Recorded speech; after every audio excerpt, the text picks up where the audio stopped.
Good morning, good afternoon, or good evening, wherever you happen to be hiding out there on the globe today. Welcome to the interview show for WP Plugins, A to Z.com. I'm your host, John Overall. With me today is Kirk Deis from thebugsquasher.com, and it's a new system that will help you squash bugs on your websites. Welcome to the show, Kirk. You're going to tell me more about it because I'm still kind of lost with it. John, thank you so much for the time. I really appreciate it. So my name's Kirk Deis and the Bug Squasher.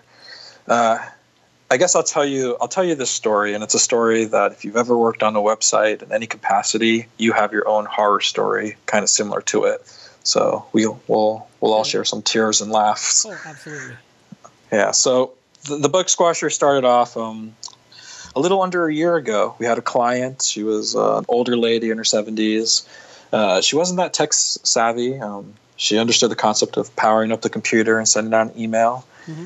And on one occasion, we're making a site for her. She sends us this email. It's over 10,000 words long.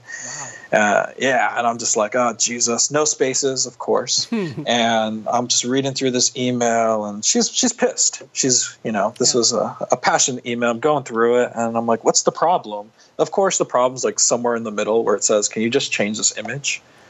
And I was like, all right, your website's like 50 pages long. What's this image that you're talking about? There's no name to it. There's no information. So obviously I have to be like, well, what URL are you on? What device are you on? There's all these follow-up questions that happen. And she was pissed before. She got even angrier when I asked these questions. It's like, why do you need to know this stuff? Why can't you just fix this problem?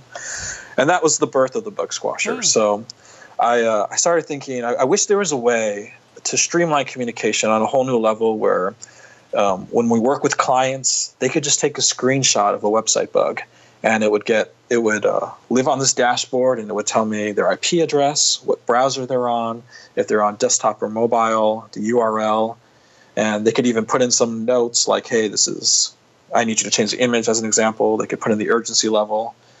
And then I wish I could take that bug and say, all right, this is really a designer issue. Let me assign it to my designer, Eugene, and have him take care of it. Mm-hmm. And it just started evolving from there. And it was like, okay, well, now that we have this feature, well, we got to keep going with the communication. Let's create a reporting function in it so that we can give this client a link that says, hey, here's all the bugs that you've submitted. Here's where they are in terms of being addressed. Nice. That's a very nice system. Okay, now it's starting to make some sense because, unfortunately to me, Bug Squasher referred to code. That was where I was getting lost. So this is a development a Bug Squasher then, right? And it helps you communication with clients then. There's more so than I guess it would help with your team too if you got a team of people working on stuff. Yeah, it would help with both. One of the things that I really love is keeping things simple. Mm-hmm. So when we were doing this, it was like, well, I need to communicate these bugs to my guys. Yeah. And I always thought about like other like project management systems like Podio, Asana, Basecamp. They always get you on like seats, right? There's those free version, and then it's like, okay, if you want to add one person, it's $100. Yeah. And you're like, never mind, it's fine. Yeah. So with the Bug Squasher, we try to keep everything just simple. It's unlimited seats, so you can add as many team members as you want, which I know from our internal team, everybody's happy about it. Obviously, we own it, so why would we buy our own thing? But still, it's like this isn't a hassle we have to deal with. We're not all logging in through the same account. Right. Okay, well, that brings me to another little thing about it is I noticed when I was looking over your website, you got your pricing set at per bugs, 100 bugs. On a monthly basis, 220, 320 bugs. How does that work? What is it? Is the system routed through a third-party platform? How is the system works? Because when I read about it, it said that one line of code is all it needs. How does this work? Explain a little bit about that. Yeah, so after you register and you subscribe you choose a plan. Mm-hmm. There's 3 different options we have. Plan A is the $29.99 a month, and then it goes up to $100 a month. Mm-hmm. Once you sign up for the plan, you'll get a specific token, and this token can only be used for you. And you have 2 options. With this token, you can put it on all your dev sites. So, for instance, I own a marketing agency, Trios51. We have a dev URL. It's called dev.trios51. and then we put like dev.treehouse51 and client website. Yeah. So if you have that, you can put it on unlimited. So that's how that works. And then if you're just like, oh, I just have an e-commerce website I'm working on, this is a live site, well, then you can only put the token on that one live site URL. Right. Okay. When you add it to your site, you can also IP whitelist people on it. So what I mean by that is, in the perfect world, you have a development site and you only make changes to that development site, and then you push it live to the live site. You never touch the live site. Right. That's the dream. That's the fantasy. That's not reality. No, it happens once in a blue moon, but yeah. Yeah. Most people, like they have live sites. Stuff's happening today. So one of the functions in the Bug Squasher is you can add it to your site and say, website owner, team, give me your IP address. Let me put your IP address within the Bug Squasher, and only those people will see the Bug Squasher on your website. Okay. So live traffic can still come to the site. Your site never has to come down. You also don't have to do that. You can just put it on the dev site if you want. And then so once it's on your site, everything, the user will see like a button and say like, okay, let me take a screenshot of the bug. Let me upload a bug. Let me annotate a bug. And then all that information gets fed into the Bug Squasher. Okay. That's quite excellent. Okay, and so, well, how does this work with the 100 bugs? Is this 100 bugs per dev site it's on, or is it grand total number of bugs you get per month that you're working with? So it's grand total. Okay. All right. So then, even if you're working on 5 sites, you're still limited to 100 bugs with 5 dev sites. Yeah. Okay. All right. That's interesting. That's still quite a workable plan. If you're a bigger outfit, you might need more bugs. Okay. All right. Tell me a little bit about the advantages of you keep talking about screenshots and other bits. How does that work on this site? I mean, I watched the little short video you have for it, but unfortunately I didn't full screen it to be able to see it clearly. So explain a little bit about that for me. Sure. So the way it works is once you add the Bug Squasher to your website, there's going to be a button that says Bug Squasher. You click it, and then you'll have a couple different options. The most popular option that we see people using is taking a screenshot of the problem. Mm-hmm. So you screenshot perhaps an image, perhaps a copy, really anything on the website. It takes a screenshot, and then you send that screenshot. Automatically, it gets pushed back into the Bug Squasher. So the developer can be like, okay, he's on the homepage URL, he's on Chrome, he's on his mobile device, and this is the screenshot. This is the section he's referencing. Okay. Let me ask you a question. When they take the screenshot and they send it, who is it sent to? Is it a default administrator set up through your account at thebugsquasher.com?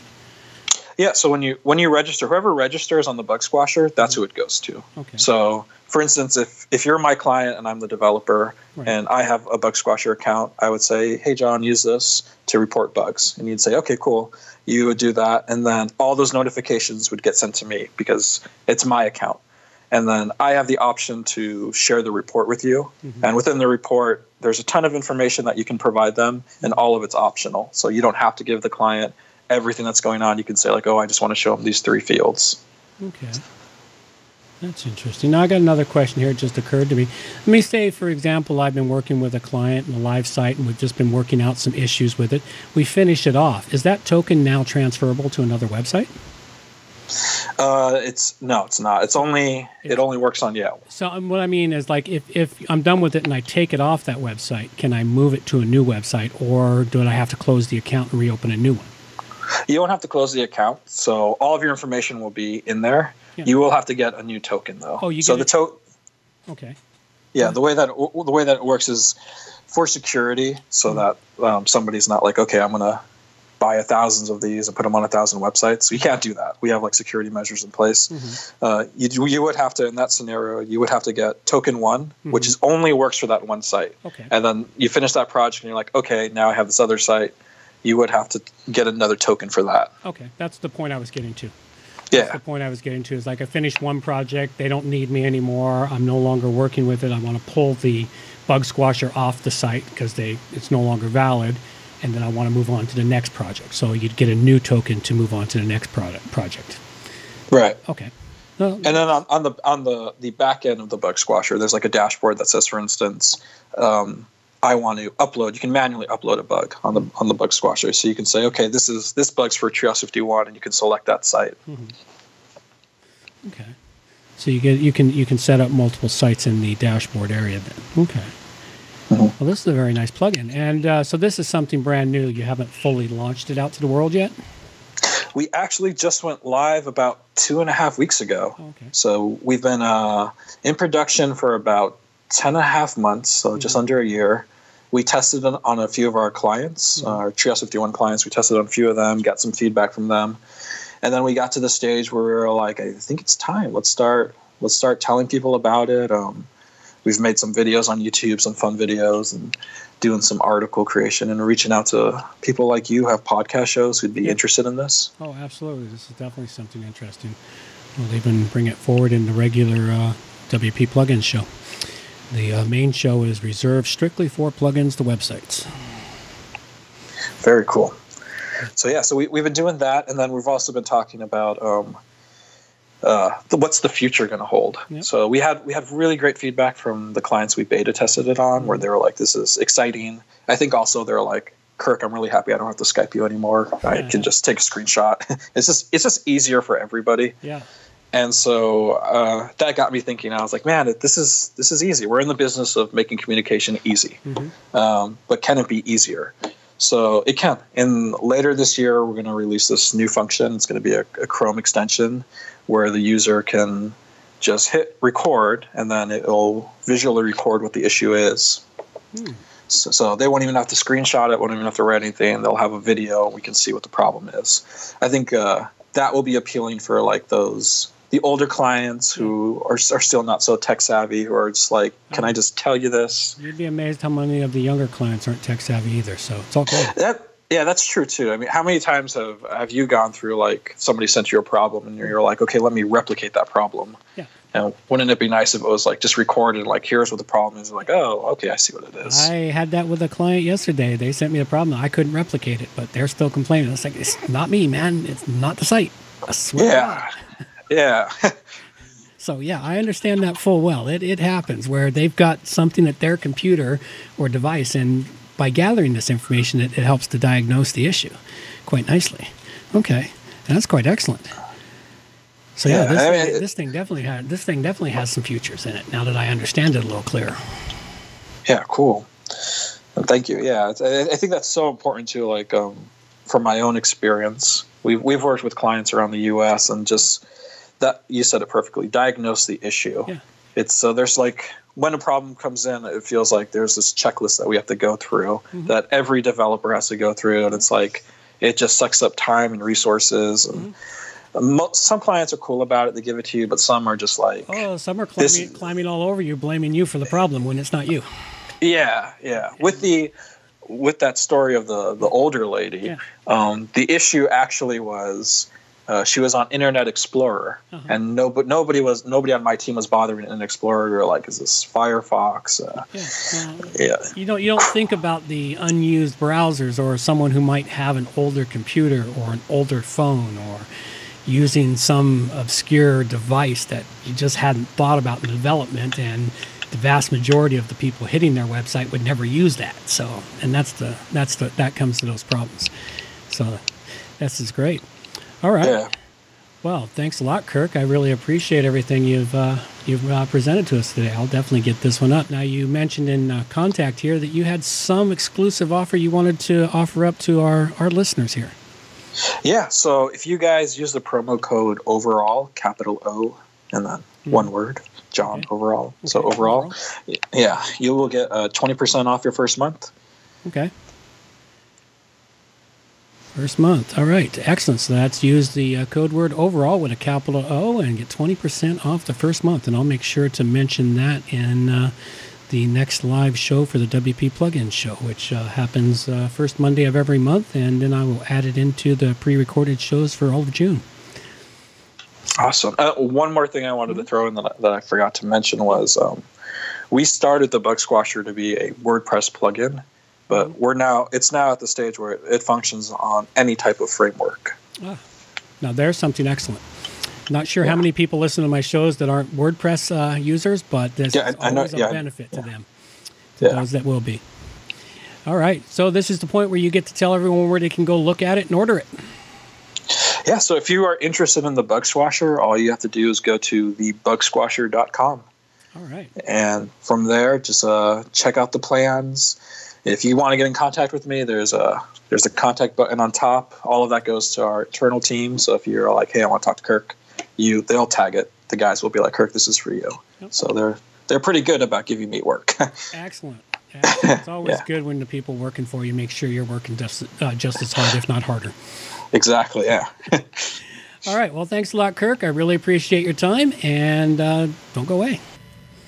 And that's all we got for you now. Take care. Bye-bye. Reminders for the show. All the show notes can be found at wppluginsA2Z.com. And while you're there, subscribe to the Thursday newsletter for more useful information directly to your email inbox. wppluginsA2Z.com is a show that offers honest and unbiased reviews of plugins by developers because you support the show. Help keep the show honest and unbiased by going to wppluginsA2Z.com/donate and choose one of the weekly donation levels or make one that fits your budget. Help us make the show better for you by subscribing and reviewing to the show at Stitcher Radio, Google Play, and in the iTunes Store. You can also watch the show live on YouTube. Check out the screencasts and training videos, and remember to subscribe to us on YouTube. Or follow the show on Twitter at wppluginsA2Z. John can be reached through his website, www.johnoverall.com, or send him an email, john@wppro.ca. Marcus can also be reached through his website at marcuscouch.com or Twitter at marcuscouch. Thanks for watching and have a great day.